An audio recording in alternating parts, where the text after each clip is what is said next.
here we go. All right, on the top right side, playing as the Blue Zerg, we have a Shopify Rebellion's a Lambo. And the bottom left, playing for CSO Esports, is our Red Terran. He is AqueroN. Oh, what's going on here?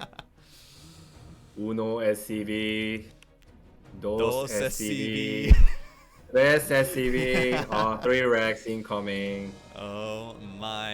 And this Overlord pathing, is it gonna go straight down? If it goes straight down, then this is gonna be an utter disaster for Lambo. Yeah, I think Lambo, he's scouting out the left side of the map for these proxies. Look at his camera. He's scouting out for the left side. He knows it's like, okay, yeah, I'm going to try and see where the proxies are. These are where they're usually hidden. But AqueroN, it's hidden pretty far away. This is where maybe you would proxy a 2-Rax Reaper. But a 3-Rax Marine, I don't think you're usually going to scout this position. And this could go absolutely disastrously for Lambo. And what a way to open up for AqueroN. The good thing is he went pull first. So that's the saving grace. Yeah. But still, against 3-Rax, yeah, pull first is always good versus 2-Rax for sure. Well, against 3-Rax, if you miss micro your links, then you're going to be in a significant trouble. What is this? Oh my god. What am I talking about? 3-Rax? AqueroN is like, get that out of here. Who needs 3-Rax? We gotta need 4-Rax. Yeah, you know what's even better? Racks coming down. You know what's even better than against a pool first than a 3-Rax? That's right, it's 4 barracks. As AqueroN is going to be building 4 Marines at a time at this proxy. He is going absolutely crazy with this opening. And here's the thing, Lambo is going straight across the map with these lings. They will see that there's no natural. He can go straight up into the main. But if he does that, you're going to need to have bunkers built at his natural, and they will be done before the lings can come back. And suddenly it just becomes a base trade. Yeah, and when it comes to base trade, who's in favor? Obviously the Terran, because they can simply lift up the orbital, and then because these are not speed links, these SCV can run for their lives. Yeah, I mean the Terran's and immediately going up. The spine crawler's not going to go up. The second one trying to be protected by the drones and the lings and 2 queens. The micro has to be really, really on point here for the Terran. Oh, he should have killed both lings. Oh, that's so unfortunate. Yeah. 10 more lings coming more out. More lings available. And here's the issue now. Lings. Yeah, the Terran, you have 4 racks. You actually don't have enough SCVs to produce off these 4 racks. So right now he's just sitting with this Marine count. He's going to bring all of the SCVs over and he's going to try and fight with them. As he's walking them across the map, the lings are trying to chase him down. The spine crawler is being moved forward, but you can't really fight this right now. Without all the SCVs, I don't think the Marine count is quite high enough. I think he should wait for the SCVs to come and then pick off these links first, and then make an engagement. Yeah.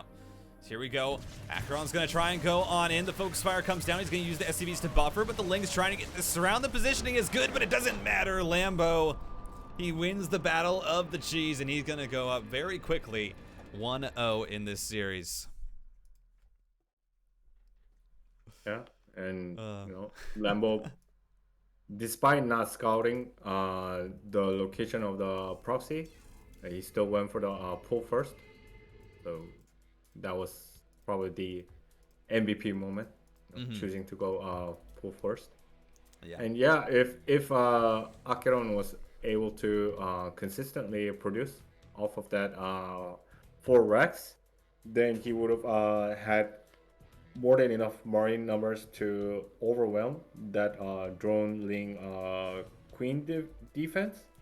But Lambo smartly sent that initial 6 links immediately into towards AqueroN's base, and then was able to deny any sort of mineral income. And despite not having enough gas to start a metabolic boost, but he was just able to overrun the Marine SCV using 2 queens, 1 spine crawler, and bunch of lings and drones. Yep, it was really, really solid there from Lambo. And now we're going to be heading on into game number 2. It's Curious Minds, ladies and gentlemen. Once again, a series where I think everyone's expecting a scoreline. Let's see if that can be flipped on its head. In the top left-hand corner, it is Lambo. At the 5 o'clock position, we have the red Terran, AqueroN.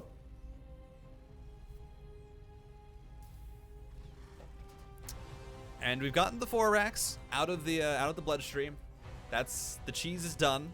I imagine we're going to see a probably a much more standard game here from our Terran player, and especially on a map like Curious Minds. This map, as I've said this before, it has the kind of the strange illusion of being small, but this map is actually pretty large. There's a lot of open space on it, and that means that when it comes down to how the games actually play out, you usually don't have a ton of short games unless it's a timing attack at that third base, which is one of the most exposed areas for a Terran or a Zerg.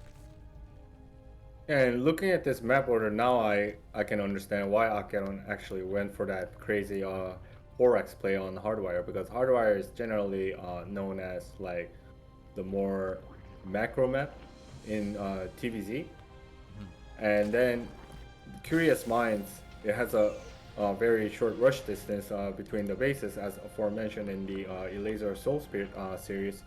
So basically, you wanted to, you know, get Hardwire out of the way using the 4x play. And if he can pick it up, then in Curious Minds, he can just go for those deadly timing attacks towards, you know, whichever third that Lambo chooses to take, whether it's this pocket or this 9 o'clock base.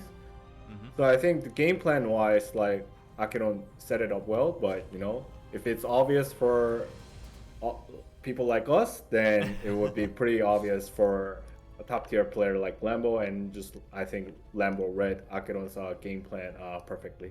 Yeah, I think that's definitely why he ended up going for that early pull, because even if your opponent opens up standard, you still have the chance to maybe delay the CC, and Lambo's definitely comfortable enough in his macro that he can get himself back into a position to win that game regardless of the pool first or not. And so ends up being a counter in that first game.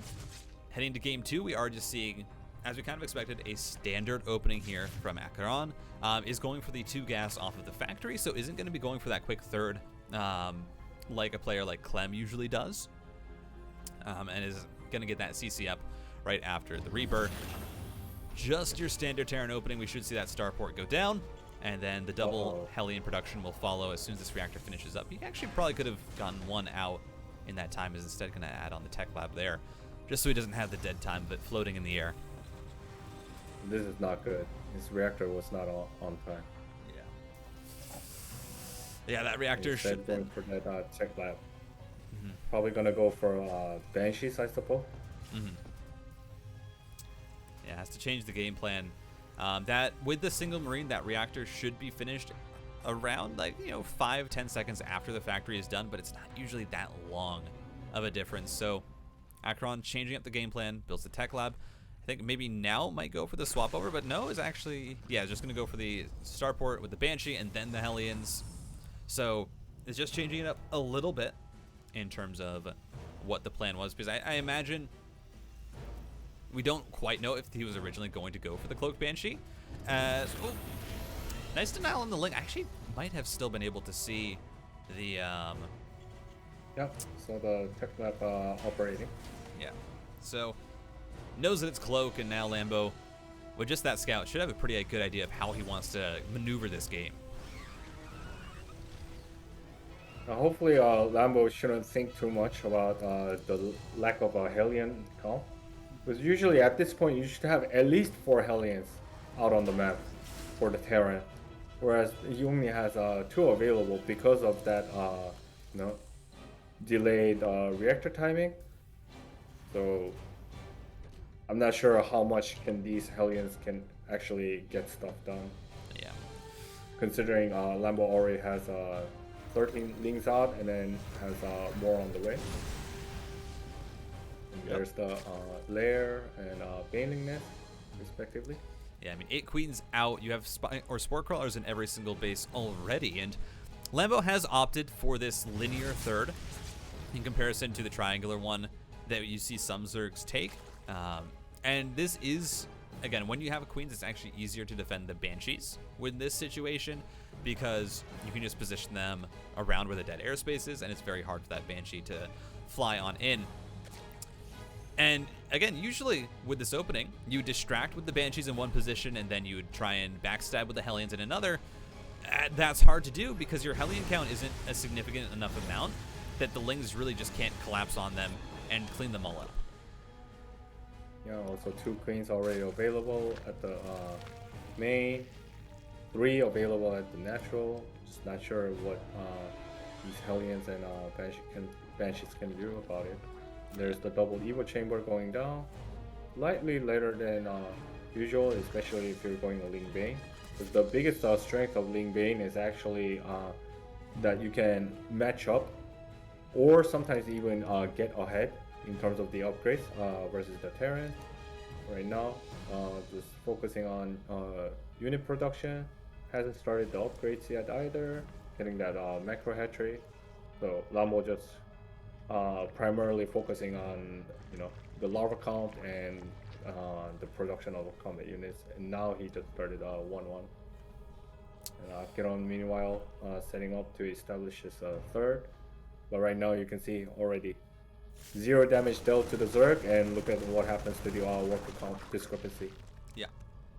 It's pretty insane right now. Lambo's sitting at 71 workers, 4 bases, is also getting up a macro hatchery at the same time. Now, for AqueroN, he does have his +1/+1 finishing up fairly soon, actually. It's going to be about 20-15 seconds. He'll have that done, and he is going to be maneuvering here to try and find some sort of pressure. He's not going to have the tank with this, so it is just going to be looking to clear up creep, find some trades against his Lings and Banes, but just look how much Lambo has. The pickup comes through, and the rest of the units are just sacrificed.